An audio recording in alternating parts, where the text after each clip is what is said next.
The Adventures of Anya, Chapter 2, The King's Sorrow.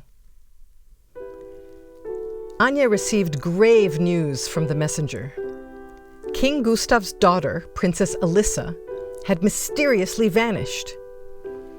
The king had already suffered the loss of his wife years before and plunged into deep sorrow now that his only child, Princess Elissa, had been taken from him. It was believed that she was somewhere in the enchanted forest, a place humans could not venture into. Faced with this dire situation, the messenger implored Anya to take on the task of searching the forest to find the missing princess.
So in the second movement, the king has gotten some bad news, and he's very sad.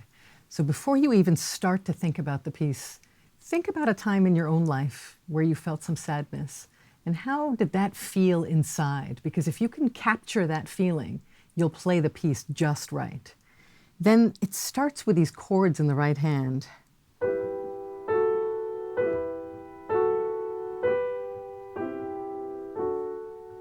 Which need to be heavy into the keyboard. They need to be very legato. They're sort of the tapestry of the king's life. You know, you can almost see what he's wearing, how he's thinking about it.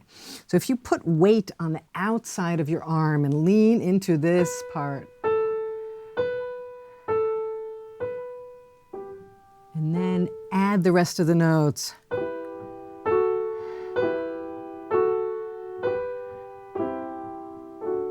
And then add her pedaling, which is down, change, change, change, change. You can get a very elegant kind of flowing sound, which sets up the king's world. And then when his voice comes in, it's in the left hand. So it has this sorrowful quality to it, sottovoce, so on the quiet side. And she writes molto espressivo. So you should really think of all of that expression coming out of him, all of that emotion that's coming through his very regal, right, very elegant voice.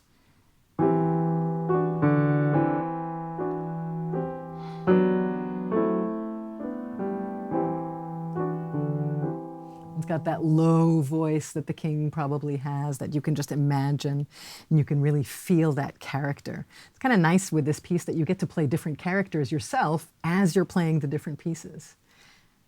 I just want to point out one particular place in this movement, which I love. She has these groups of 9 nontuplets that go like this. beautiful chords, so rich, and it covers so much of the keyboard.